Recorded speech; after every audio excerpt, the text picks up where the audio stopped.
Yo, what is going on, everyone? Thank you for checking out today's video. Today we are going over the antithesis of the deck from yesterday.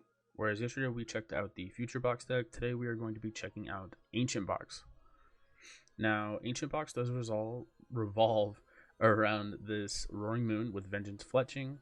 For 2 Dark Energies, it does 70 damage plus 10 more for each Ancient card in your discard pile. So to supplement that, we do have a total of, I believe, 27 ancient cards, which means that you can cap out at technically 330 damage because you will need to be attacking with one of your Roaring Moons, which is minus 10 damage. So if we do get all of the ancient cards in the discard, we can actually one-shot a Charizard EX, which is kind of cool. But more often than not, we're probably going to be trying to two-shot it. So in addition to playing this Roaring Moon, we do have the one prizer Koraidon with Primordial Beatdown. It does 30 damage for each ancient Pokemon you have in play, which means that if you do have the maximum amount of 6, you will be hitting 180, which is enough to one-shot things like Mew and Squawkabilly. And then it actually does pair nicely with the A-Spec we are choosing to play, being Maximum Belt. Now I know Drum of Awakening, or Awakening Drum, I think is what it got translated to in English, is the go-to for this style of deck because, you know, natural synergy, you need more ancient cards, and it is an A-Spec that draws you cards as well, so it seems like a natural inclusion.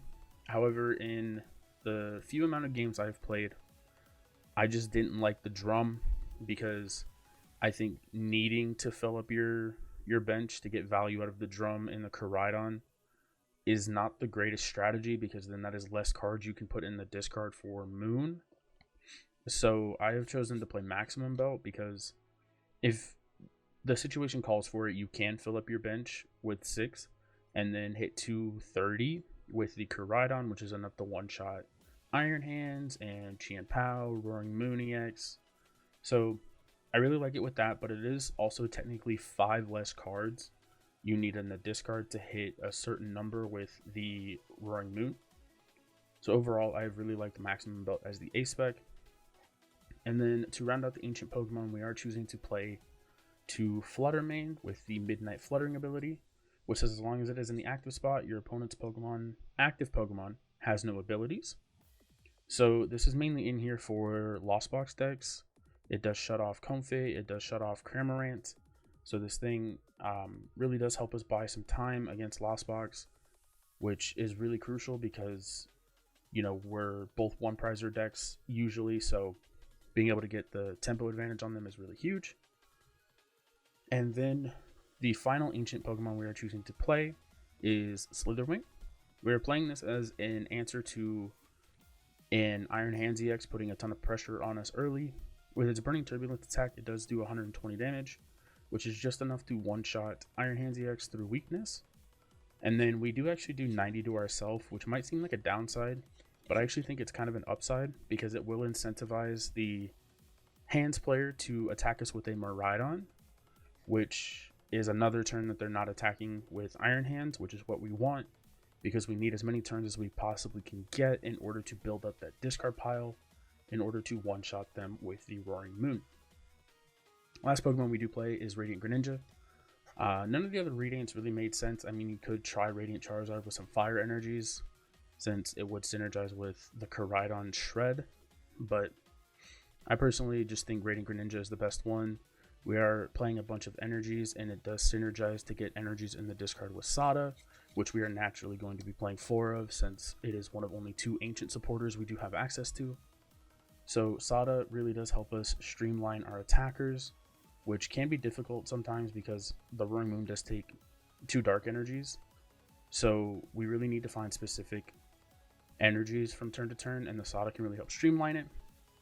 And then the other ancient supporter that we do play is Explorer's Guidance, which just has a ton of synergy with this deck. It's an ancient supporter, and then it lets us add cards to hand while also being able to discard cards.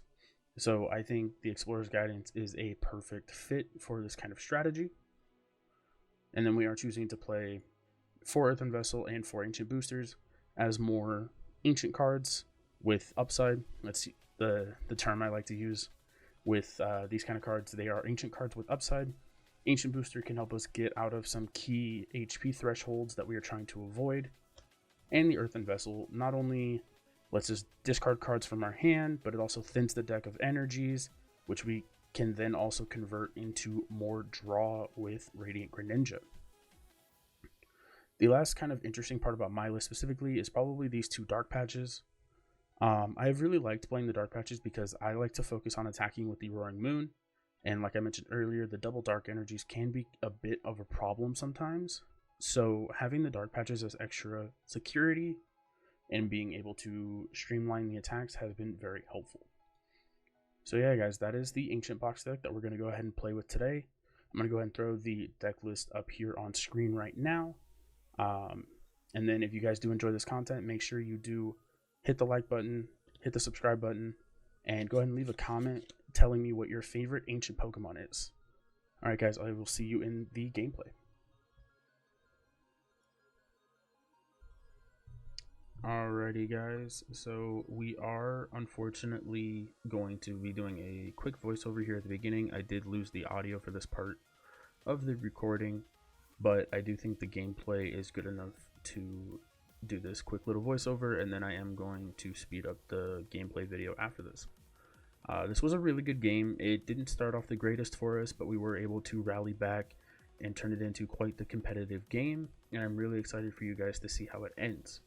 If you guys do enjoy the gameplay, once again, make sure you do hit the subscribe button, hit the like button, and remember to leave me that comment telling me what your favorite ancient Pokemon is. Alrighty guys, I will see you tomorrow with a new video.